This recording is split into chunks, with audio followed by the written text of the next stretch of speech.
cricket lies a world policy. For through cricket, anyone who at any time genuinely and seriously practice a game recognizes that he belongs to the ruling class, or at least might belong to it. In cricket, English self-conceit, English pride, and English vanity have been raised to a sort of divine service. Hi, Zero and repeater readers. Today I'm joined by the historian Duncan Stone, author of Different Class, The Untold Story of English Cricket. It's a book about class, sport, and the way in which the former consistently and constantly pervades the latter. Duncan, hi. Nice hey. Good. Well, first of all, I suppose I just ask, what's cricket? For those of us who, might not be from a country where cricket is at all played, where it seems kind of alien, both kind of as a game, but perhaps more importantly, kind of as a social object. What do people perceive cricket to be in England? In broadly speaking, the world, but I suppose we're talking about England today as well. So, what is cricket? Oh, well, come in there with a beamer. Yeah, that's right. let's make sure that there's as many references to obscure cricket terminology that no one knows what we're talking about. Well, cricket, like all other sports, is a socially constructed concept, but unlike other sports, although the Indians will claim that cricket was a game, an Indian game invented by the English. That's right. Cricket is one of the few sports that has distinct sort of nationalistic associations. Right. Cricket is frequently and erroneously, in some respects, described as the quintessentially English game. But it's a sport like any other. But what is different about cricket, particularly in an English context, is that it has been developed in a certain way. So it's not just the culture of the game in terms of this alleged spirit of cricket. It's actually the way that it is played that is part of this social construct. So Test cricket and county cricket, which goes on for many days, invariably during the working week, it's not strictly something that is designed to encourage working class participation. You know, we're all we're all at the coalface. It was a game created by and in the image of essentially a white, privately educated elite. And it is no accident of history that cricket, again, in England specifically, rather than in India or Pakistan or Australia, is seen as a posh sport.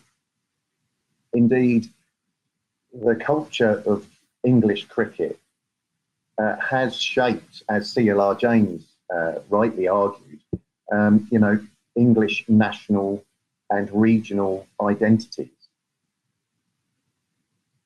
And would you say, I suppose, that class informs cricket to an extent more even than nationalism? Because there's a sense in which it's the quintessentially English game, but you get a sense in which when someone says English there, what they have in mind is kind of that image of the elite, right? So it is, this kind of like, we can all just laze around all the time while our land appreciates in value and live off that. And the land that we're playing on is what's paying our bills, right? Because it seems to me that English culture doesn't inform cricket that much. Rather, the culture of a particular English class is perceived to have informed that image of cricket. What I sort of spell out in the book, is how essentially the game was hijacked. Essentially, the middle classes that started to populate, a vastly expanding public school system from like the 1860s, recognised that sport, when played meritocratically as the archetypal level playing field, was the wellspring of working class emancipation, or agency, at the very least. So and this isn't just cricket. This was, the reason we have two different kinds of rugby league and union, is a class-based schism. Athletics and the Olympic movement was strictly amateur until 1988. So it's not just cricket, but as much as other sports adopted this ideology of amateurism to ensure that a very specific minority of English, British sportsmen maintained their social and cultural position, cricket in particular has also attributed this nebulous spirit on the game. Which I'm not sure all the listeners will be aware, but during the final day of the second test at Lord's, arguably one of the most elitist venues in the country, there was an incident where the Australian wicketkeeper stumped one of the English batsmen who thought the ball was dead, and 28,000 people have gone mad. Yeah. The English, we have these high-minded values about sport that we never live up to ourselves. No. And whether it's amateurism or whether it's the spirit of cricket, it's a very clever ideology that is essentially a movable feast. Whereas both of these things were initially introduced to the literature, and I can't stress how important the literature of cricket has been in shaping these national and class identities. It's a very clever movable feast, because whereas it was initially designed to eradicate or diminish working class participation, when it comes to the English as a whole and an opportunity to punch down on Australians or Indians or Pakistanis or migrants from the Commonwealth in this country, then we turn it against them. So even though it was designed initially to eradicate white working class participation, when it comes to others, sadly, more often than not, certain groups will then club together, punch down on others. It's this so interest. Insidious ideology. I mean, could you maybe just for it's just an incredible amount of detail, I must say, in the book, and it's the level of the amount of names and tiny clubs that seem to play such important roles at just little tiny passages was fantastic to read. And so asking you to do this is something of a disservice, really. But just as to that kind of relationship between amateurism and professionalism and that ideology, could you maybe just explain a little bit further what you sort of mean by that? Because actually, for someone like me, right, whose first introduction to sport is the idea that there are these people on the telly who are playing the sport, you can also play the sport. So it's where my introduction to sport was very much through the spectacle of it as this kind of this feature basically of entertainment, and only then latterly as a pastime. Could you say a little bit more about what that is, and perhaps how cricket, what you mean by it being sort of co-opted by a certain class ideology, just a little bit simpler, more simply than you obviously need to put it. Yes, I mean, as I do in the book, and thanks for your kind words. No, it's great. It's probably best explained by events in other sports. So the turning point in terms of sports development, where what we regarded as folk sports or um, you know, sports that were in their sort of embryonic stage. Sport became objectively modern with in my view, and certainly in a British context, with the introduction of the FA Cup. Mm. So sport, up until that point, 1871, if I remember correctly, would have been played. So you would have lived in the village up the road from me, and my village 11 would have challenged you to essentially a one-off game. And invariably, we'd have put a bet on the side, and we'd have had a game, and then we'd have all got pissed off. Win, lose, or draw, we'd have had a good time, sporting competition, and whoever lost would invariably buy the beers or a dinner for the victory. Aristocrats would have gambled very serious money, as they did on the racing turf. What the introduction of the FA Cup did was introduce something where there was actually a season for the first time, but it had limitations, because if you got knocked out in the first round, that was essentially the end of your season. You would have to revert back to discrete one-off challenge fixtures. So it was the introduction of the Football League, or what some, for our American viewers, would call the American system. I believe baseball might have beaten soccer to the punch on this one. But that created a proper season where if you lost the game, it wasn't the end of the world, because you would play the requisite number of fixtures and you'll get to the end. Right. Ultimately, and the English Football League pyramid is, to this day, in my view again, the most meritocratic form of sporting competition in the world.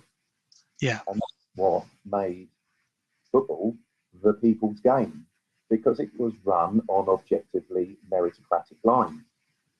Now, obviously, today, with all this oligarch money getting thrown in, that level playing field that existed in the 19th and 20th century has been upset. But nonetheless, a team that is currently in Division 4 of the Football League, or Division 3, could theoretically, given a Hollywood actor chucking a lot of money in, yeah, hypothetically. So, but what that meant was very soon the elites, the sporting elites, lost control of the sport. It became overtly professional in 1885, and the cricket elites and the elites of the Rugby Football Union recognised that they would be losing to working class men. And as far as the cricket elite were concerned, that was beyond the pale. Moreover, as one journal said at the time, sport becoming a public spectacle meant that not just the professionals, but the amateurs also were becoming the servants of the public. This was beyond the pale for a privately educated person. So what they did in cricket, at least, was they restricted competition. They also introduced the amateur professional distinction, which gave, irrespective of their skill as cricketers, the privately educated amateurs a social position above the professionals, even if they were better players. Because culturally, the amateurs played sport for love, whereas the professionals sullied the good name of cricket by having the temerity to play. Yeah. Of course, the aristocrats, cricket only exists because of, gambling, aristocratic or otherwise. So there's an awful lot of hypocrisy right from the get-go. But as I say, what my PhD was based on and what the middle section of the book is based on is the extent that the elites, the middle and upper classes of England specifically, would go to eradicate meritocracy. And what they did at the recreational level is that they banned cup and league competition altogether for 50 years. And that is where the different regional identities in England, a competitive north and an effect south developed largely through sport. I hope that hasn't been. No, that makes a huge amount of sense, and it's so interesting. And one of the things that really struck me about about that as a kind of as a thesis is that, you know, the period that you're talking about, of course, starts rather early, but then, you know, a great period of that, you know, as you said, is the 19th century, and that's when this all starts happening. But what struck me was that is the period of time where you would have thought, as those of us who sort of would understand, you know, there's this thing called capitalism which comes around the 19th century, where everyone sort of basically agrees, let's do competition now, and that's how class begins to function, right? But it's so fascinating that basically right up until the very end of this book, you've got people who are, broadly speaking, resisting capitalist competition in favor of you know, a form of class domination that existed, that, you know, that in some points seems to be like positively feudal in character. And I suppose my question for you is how much it's really obvious, right, that class, after reading this, you just cannot fail to see that class is informing cricket. My question really then is, how far does the way that class has operated through cricket tell us about how class operates more broadly in England, and specifically in its relation to capitalism? There's just one little thing, which is I kept thinking it all the way through, is that the largest landowner in the country, I believe, is William de Grosvenor, right? He's the Duke of Westminster. Now, William de Grosvenor the First, as it were, was William the Conqueror's right-hand man. And so, wheelhouse now. well, the point is, right, is that it's, you know, it seems in England, you know, there are certain people who are still resisting capitalism in favor of something else. I mean, I don't know how much you see that. You see it all the time now. Yeah. It's, capitalism for us and it's socialism for them, isn't it? You know, right. And this is why I truly believe, and I've been, when I was in academia, albeit briefly, you know, I got a bit of a reputation for you know, muddying the waters as someone who studied sport.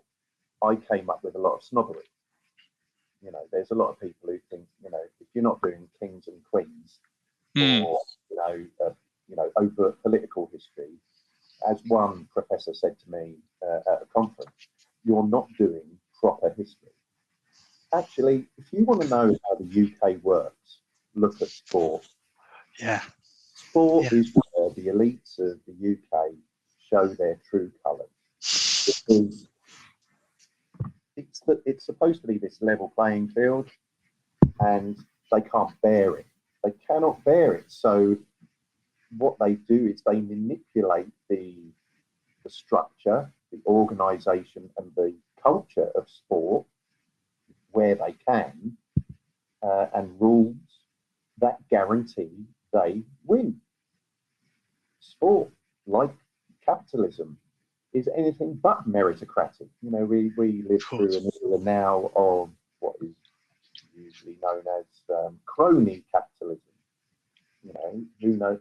You know, it's not what you know, it's who you know. And certainly in the 19th and early 20th century, you would have amateur players who, in a modern professional context, would not get picked.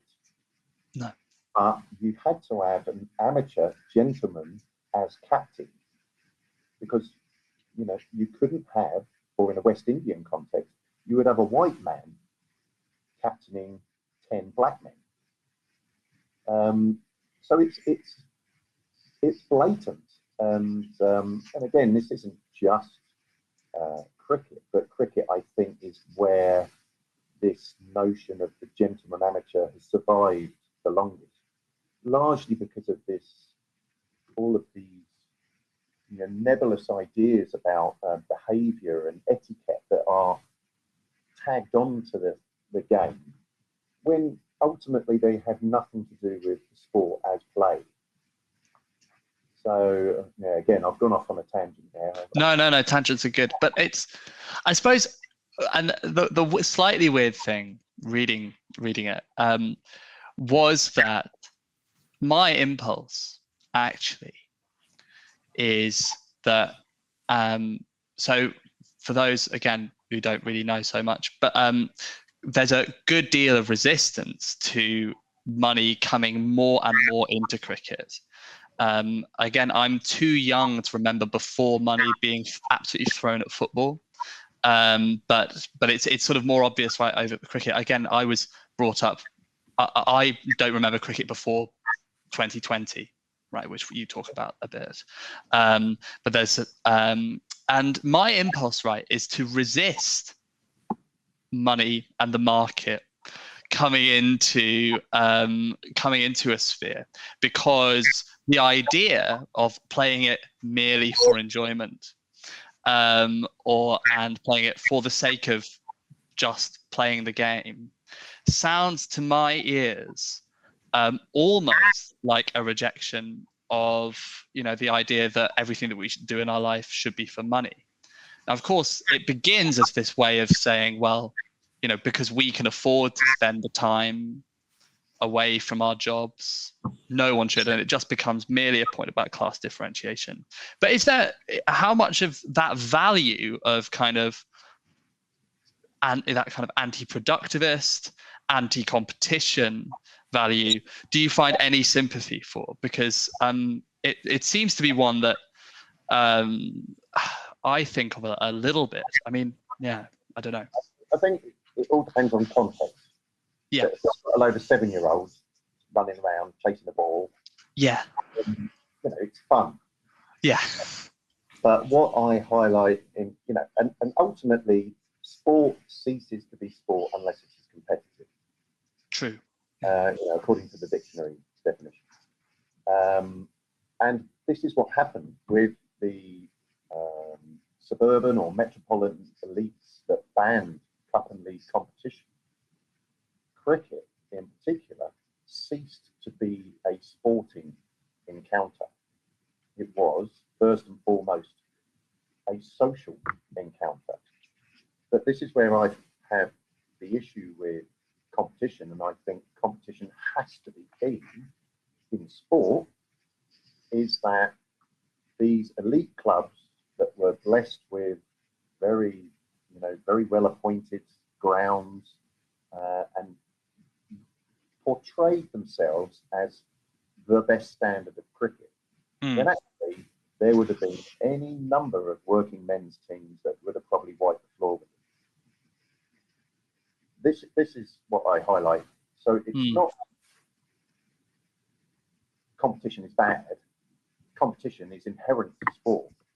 But flipping your sort of question on its head, it's the people who removed competition from sport.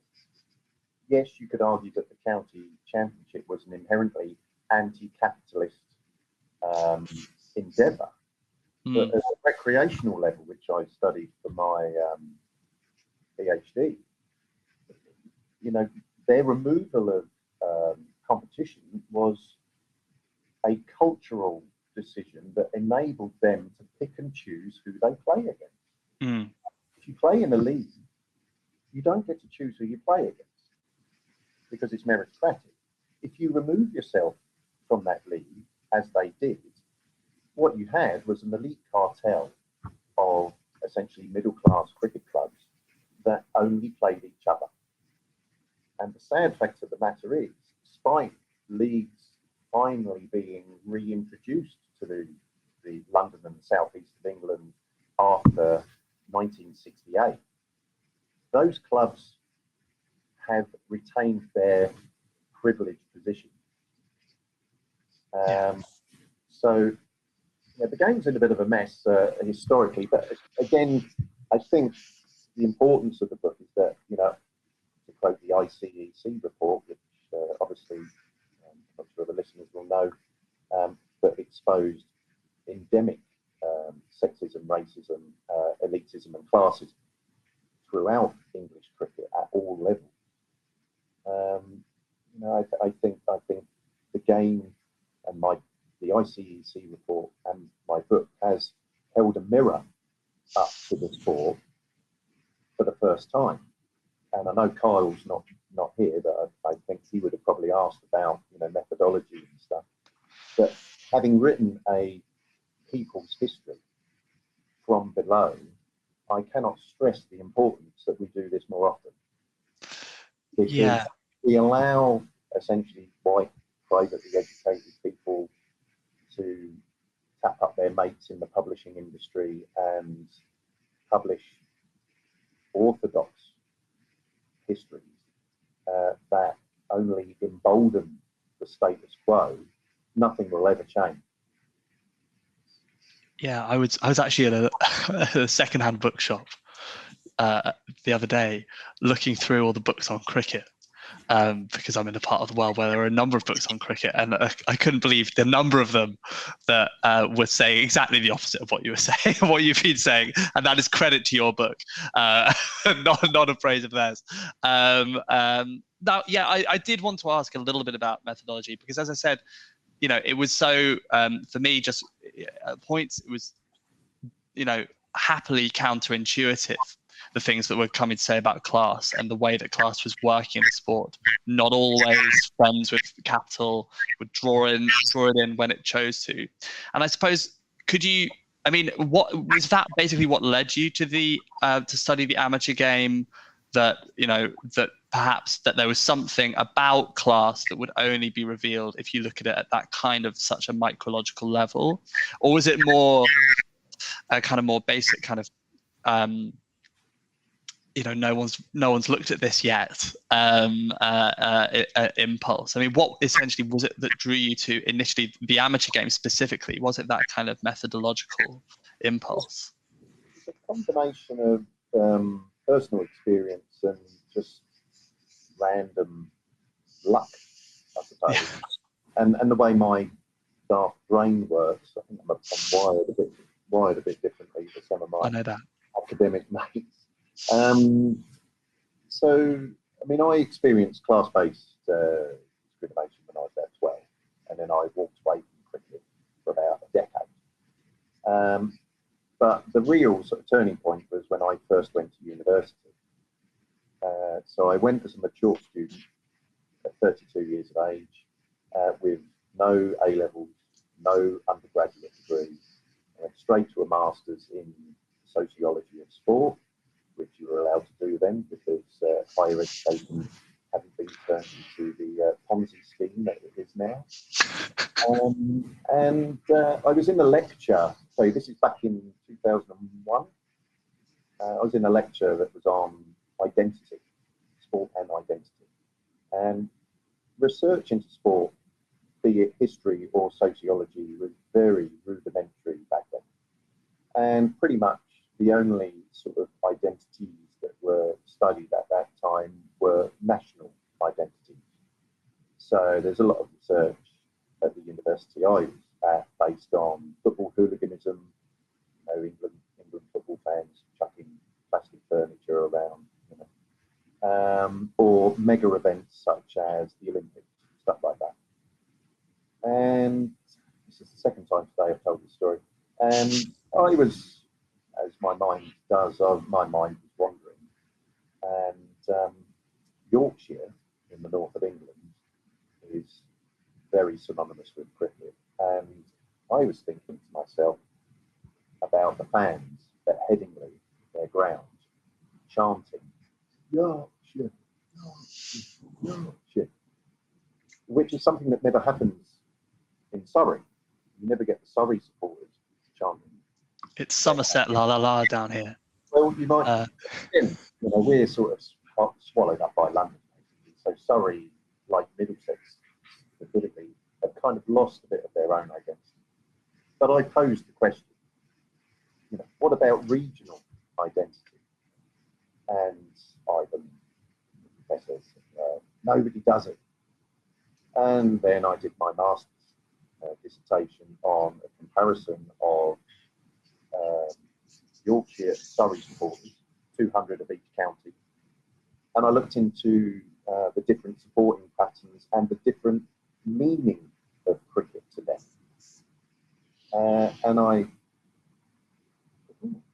The Surrey supporters looked at things in very, shall we say, amateuristic terms.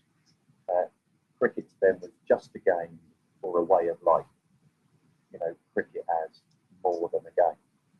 The Yorkshire supporters, it was all about identifying as a region, identifying as a community, essentially the authentic meaning of sport.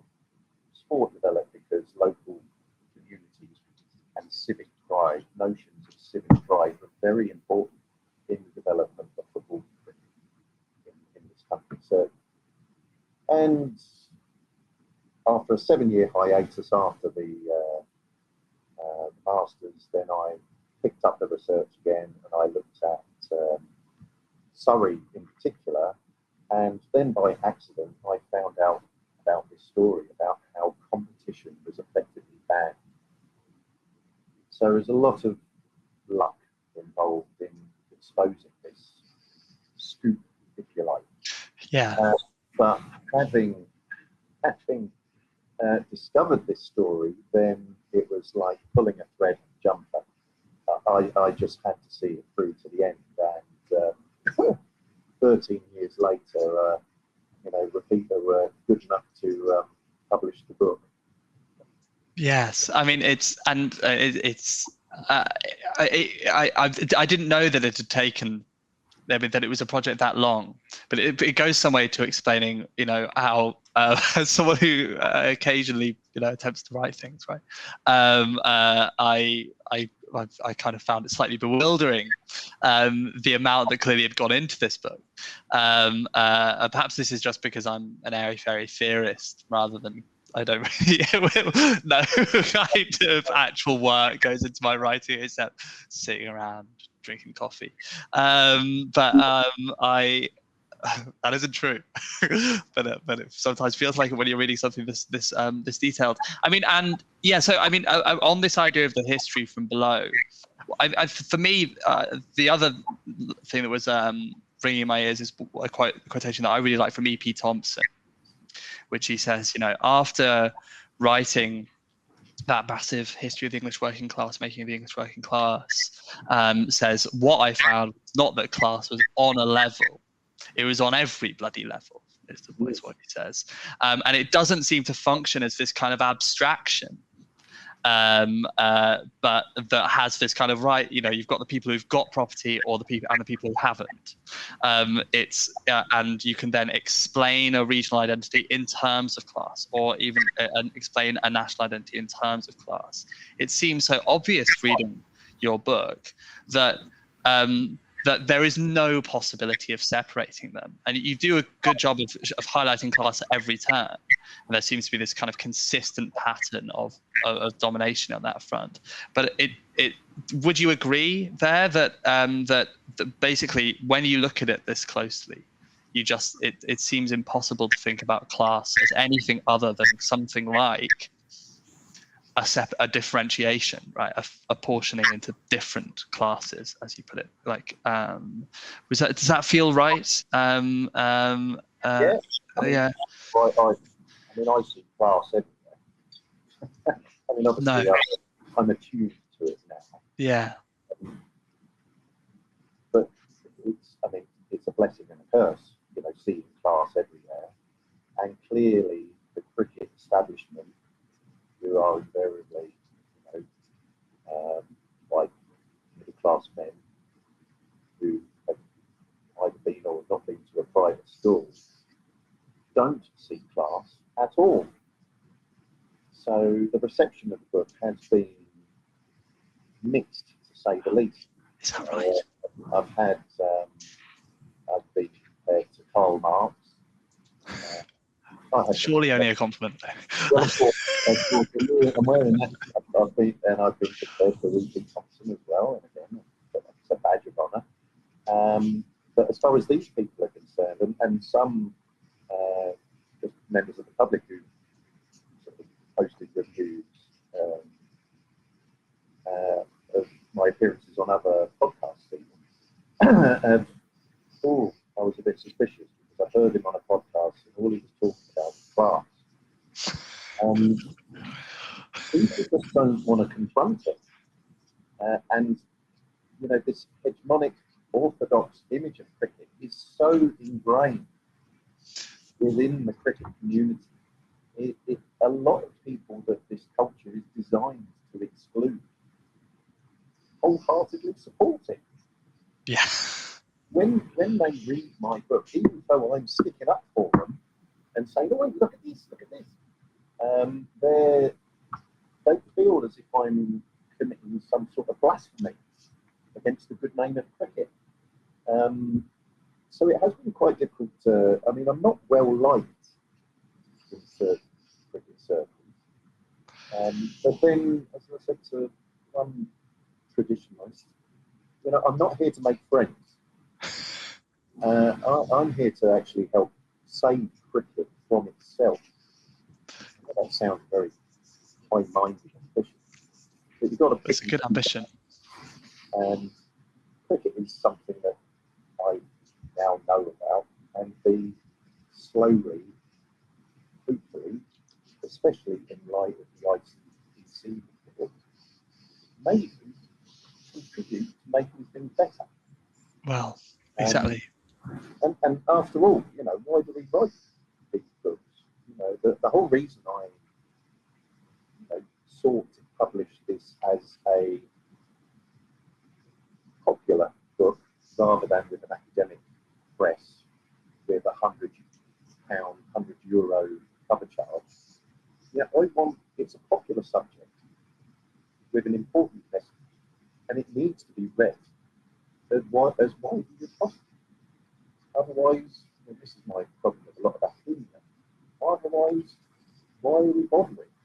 You know, if 50 people, 50 libraries are going to buy a copy at £100 a throw, it's not. You're not getting the message out there. And apart from anything else, best hold here. Writing a book where I didn't have to do referencing was wonderful.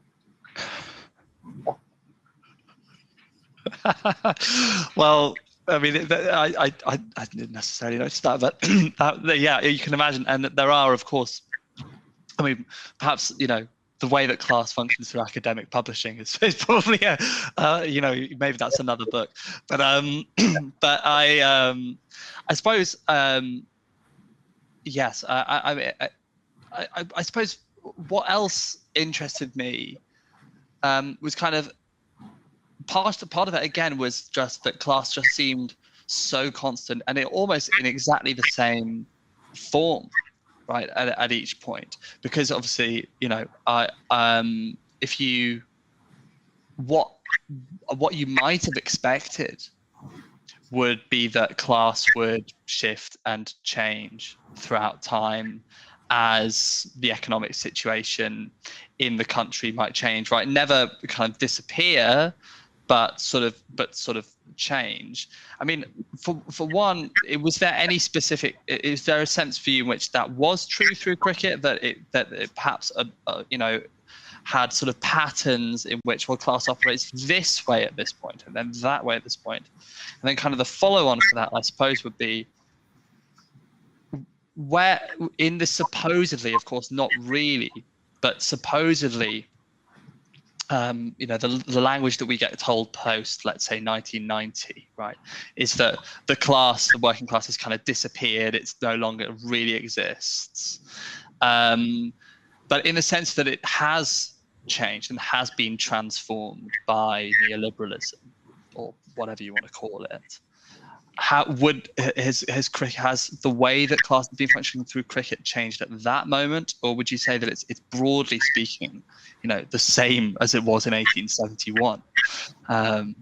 It's essentially the Yeah, same. I do. Despite two world wars, and this is why I think that it's a good barometer for what happens in more private settings in the UK. Despite two world wars and all this post-war egalitarianism and the post-war consensus, call it what you like, the same people are in charge, and their propriety of the game remains undiminished. In terms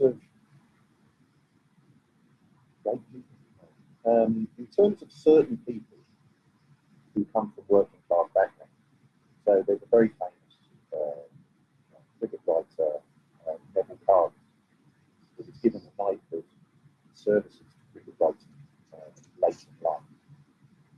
What he and certain other working class writers appear to suffer from is that they are seduced. They are seduced by the institution that is English cricket. And in order to belong, they sacrifice their critical faculties. Or maybe they're just believers, I don't know. But I've come up against people, I think, who are seduced by the institution of English cricket. And when they profess publicly that they love cricket, what they really love is what cricket gives them, a sense of entitlement, a sense of superiority. But there's always been working class term folks, I don't know, I get into controversy. But there's always people who are seduced by an establishment because they want to belong. So they will essentially pull the ladder up behind them, rather than speak truth to power. I've forgotten what the second part of your... Well, my question would be, because I think that, again, the standard thought, right, is that class remains the form of domination that links together all forms of domination, right? It's kind of typical analyses of class often will say something like that, but nonetheless, right, had to change, right, in the 1980s, right, and then later, right, in order to present a new ideology, right, perhaps the ideology of the entrepreneur rather than the ideology of the owner, or something like that, right? Would you say that it's changing in cricket in the same way? No, I don't think it's No. One iota. No. What has changed, undeniably, is the context in which it operates. So, post-1979, Thatcher, Thatcherism, again, something I cover in the book, is we had widespread deindustrialisation, broader attack on working class culture and trade unionism specifically, which resulted in the end of workplace sport. So I'm old enough to remember playing, being given a day off work to play cricket and football. And my old employer, Surrey Police, we had fantastic sports facilities, and we would have inter-police competitions with AA, Police Athletic Association, and we would also play other local businesses such as Guildford Borough Council. And you would be given time off work to do post-Thatcherism, post-deindustrialisation, an ever more gig economy led working conditions. That element of cricket has disappeared. The horrible irony is that workplace sport, cricket, football, whatever, was the most successful form of multiracial sport in the country.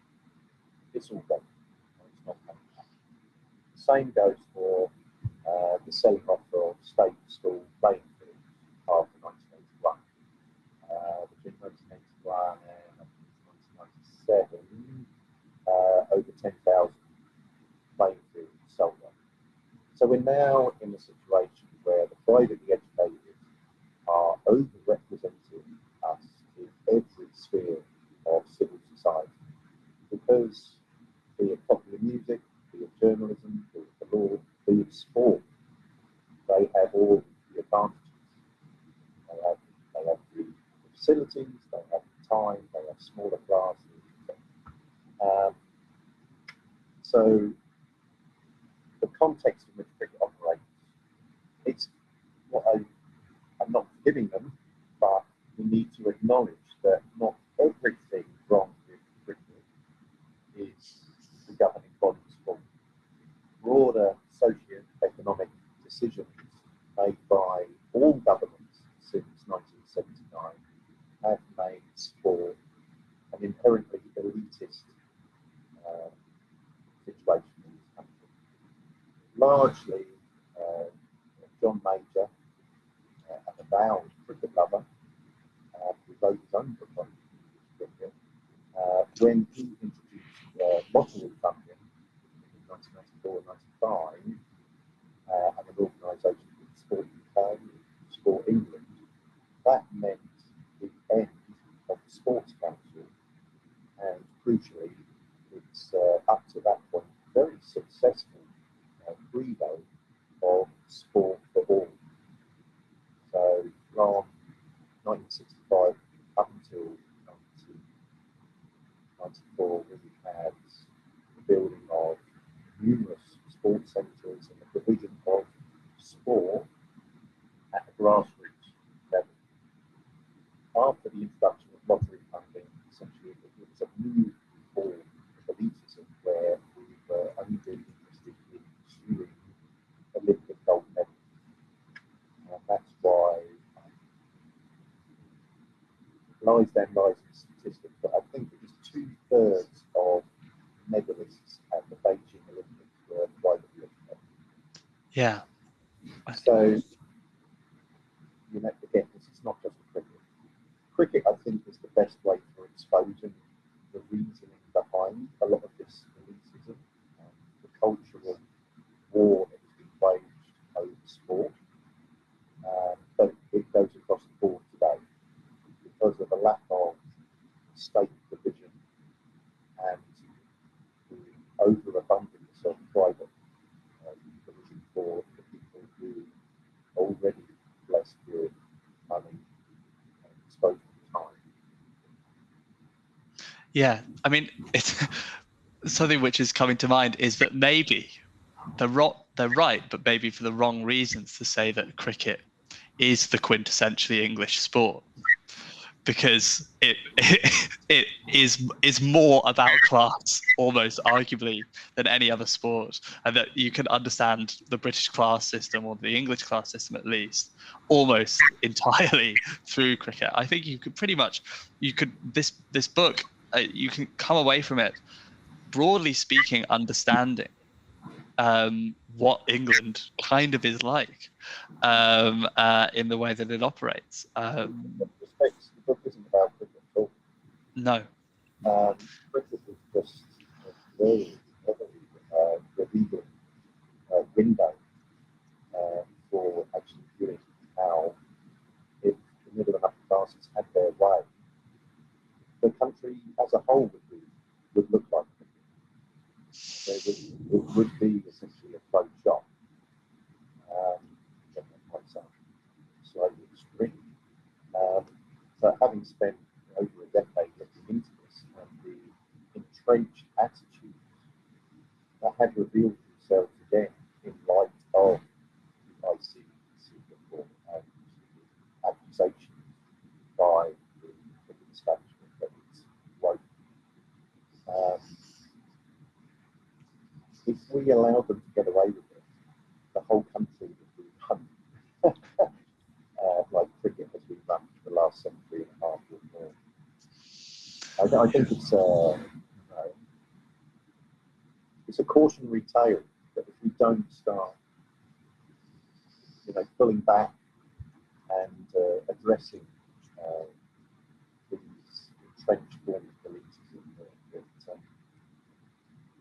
life in the UK is going to get very stale.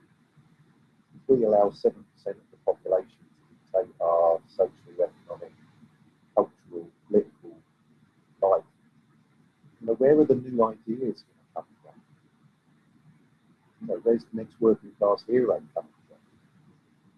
The last England 11 that actually beat Australia on Sunday, only 2 were state educated. Is that right? Who were those 2? Captain and Woody. Is that right? Ben Stokes and Woody were the only state educated players out of the 11. Yeah. That probably the 2 best players, right, in the game. That's not the Weren't they? That's not just a problem for cricket. That's a problem for this country. We can't have talent. We can't afford to waste 93% of the talent. But they seem to get away with it. But you only have to look at the last Ashes, where we got absolutely money. I mean, that happened just as the book was coming out. That was manna from heaven. Hopefully, this spicy secret book, as much as the book will make a difference. I mean, do people seem to be taking that seriously? I mean, beyond sort of,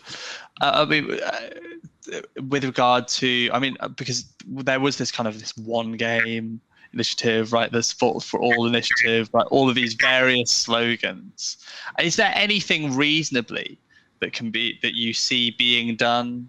Or is this? Are we going to end on a kind of slightly, things are going to get progressively worse for cricket and the country as we go on? Or is there any kind of prospect of hope? It's now or never. Like I say, it's going to involve people currently in positions of power to step aside, because there is no doubt that we need more women, more ethnic minorities, and more working class voices making decisions about cricket for the common good rather than optics and PR and unfortunately, the way the ECB has been run since its foundation has been a very liberal way. It's profit before people, certainly profit before the game. But even before that, English cricket has never been run in the interests of the British public, and that is why it struggles for popularity now. It's been taken off free-to-air television, so again that exacerbates the elitism, because if you can't afford Murdoch's subscription, you don't get to watch cricket in this country, or at least you can test cricket. Although there is that interesting phenomenon of counties. I know the ECB is now potentially trying to stop this, but I've been watching most of the T20 games on YouTube, streamed by Peter Trigo. Right, this is far too deep Somerset lore, but Peter Trigo doing the commentary on, on the games. I mean, which is incredible to me, because beyond that, the Olympics and the Six Nations, broadly speaking, those, and the odd World Cup game, right? It's all on Sky or BT or whatever. Is it 100? That's competition that's been introduced for all the wrong reasons.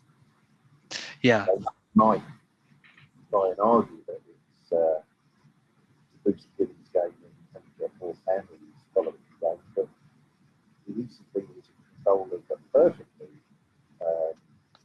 wonderful competition in the T20 class. Yeah. Technical for some of our North American listeners here, but that was achieving record attendances prior to the lockdown. And as much as Lord's the Oval on a Friday night is a load of suits from the city getting fixed, if you go to Somerset or Essex, they are different. And I think 2020 was a perfectly good product for them to sell BBC instead of inventing this format. But even I, as someone who's been following cricket my whole life, find it slightly inexplicable. Yeah, I agree. So broadly, for those who don't know, they might have turned it off. But it was this new form of the sport which was supposedly meant to be simpler, but to me seems completely way more complicated. And just as you finish explaining the rules to someone of cricket before they say they want to stop talking to you, you then say, well, there's this other format which is totally different. So it is all strange, but it was basically brought in to, as you said, make it more quote unquote entertaining, rather than perhaps, well, maybe the reason people weren't coming to games is they never got the chance to play it, and the tickets were expensive. As if the game itself is bad rather than any other reason. All they're doing with that though is diluting the audience they already have. Yeah, no, I agree. Putting off people like us who love the established formats of the game. Yeah. Enough all the other cricket playing countries in the world play. And then we've got this new format that no other country in the world plays. It's sort of parachuted in through the best months of the summer. Yeah. Everybody's lost their mind. It's kind of amazingly English, right? It's this like, okay, what we're going to do is something completely different to anything that's been proven to work anywhere else, and assume that for some reason that will work. I mean, as I said, it was I remember it being £1 for me to go to the T20 when I was under 16. It was £1 just for like a few of the group games, and the games were full, and then people went away and played cricket. So perhaps I've never been, but it looks like a fantastic laugh. What more could you want? But yes, unfortunately, recently, youth of wisdom, the suits have taken over. You might have had all the old duffers and blazers in previous centuries, but now the stids suits have taken over, and it's all about generating money. Granted, the game needs money in order to fund certain aspects of the game, but we don't need to invent a format to double the wages of invariably coaches coming from abroad or the players. Spending, I think it was £1.5 million on fireworks. Just imagine how much good that would have done to them in the city, South Asian clubs. It's mind-blowing, the amount of money being wasted on something that, unfortunately, the ECB are now stuck with, because it's just signed an extension for the television contract. Yeah, I feel like we could continue digressing for, broadly speaking, ever about bad things about cricket. But I mean, given that we're sort of approaching an hour, right? Is there anything else? Where can people read more about this? I mean, beyond the book, perhaps if there's anything else really that you want to plug. Well, they can follow me on Twitter if they like, or look me up on Duncan Stone at academia.edu. I tend to post, you have to pay to access a lot of the stuff that I published in academic journals or blogs. Everything's there. Or some of my journalistic work that will be there as well. But anyway, buy the book. Buy the book. Different class, repeater. It's fantastic. Not just about cricket, but as I said about England and about class. It really is so fantastic. Yeah, don't let the cricket put you off. No, well, I mean, all learn about cricket. You don't have to know about cricket. It's really so good. Well, thanks a lot, Duncan. It's been a real pleasure. No, my pleasure. Thanks very much. Thanks very much. Cheers. We appreciate your support of the imprint and the channel. Subscribe to Zero Books today on Patreon. Your material support helps us to promote a variety of perspectives on the left. Also, discover the many titles, new and old, that Zero has curated. Navigate to any of the links in the show notes to extend your support.